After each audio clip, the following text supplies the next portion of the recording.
So guys, dahil masarap humigop ngayon ng sabaw, ay naisipan kong magluto ako ng pata with munggo or balato. So ito na ang aking munggo guys. Nahugasan ko na po. And then, maglalagay tayo ng isang pack ng sotanghon. Ayan. Ayan. So, ganda ng munggo natin guys. Ayan. So, ang gagawin ko lang dito guys, ay ito po ay linis na bago ko nilagay sa ref. Ang gagawin ko lang guys, ay isang gutsa ko muna siya sa kaunting suka.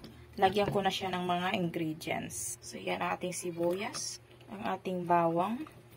So, mamaya guys, pag naluto ay lalagyan natin ng, ayan, sili. Kapag malambot na lahat. So, kaunting suka, ayan, paminta, lagyan ng asin. So, ang ilalagay ko po guys ay isang pirasong Knorr cubes pork. Ayan. So, yan na siya guys. Kumukulo na. So, diba? Ayan. So, ayan na siya guys. Kumukulo na. Kaya ako naglagay ng mga sangkap guys para manunuot talaga sa laman ng pork natin ang lasa. Ayan.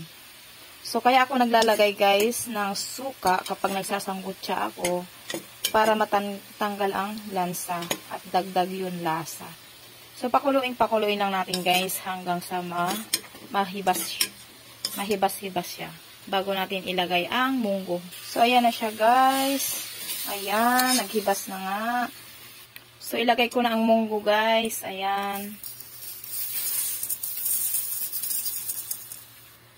Haluin ko muna.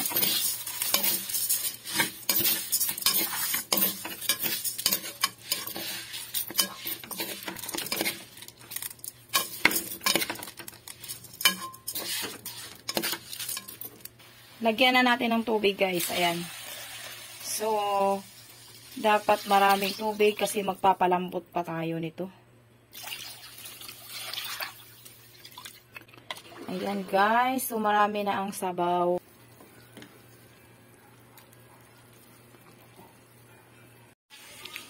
Ayan na guys. So, after 2 hours na pagpapakulo, so, naluto na rin ang ating pata with munggo. Ayan.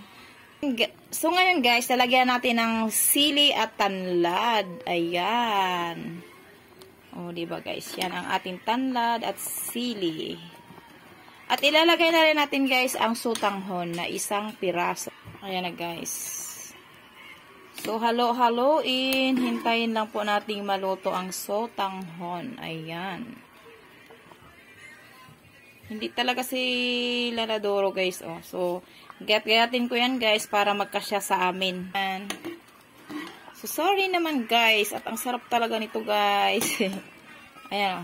Oh, diba? Tikman natin guys. Ayan. Sarap talaga ng sabaw ng pata guys. Ayan oh. Tapos with matching munggo. Sarap. So, luto na guys. Ayan, luto na po ito. Ayan. Sarap ng aming ulam. Ayan. So, thank you for watching guys. Ayan, bye-bye.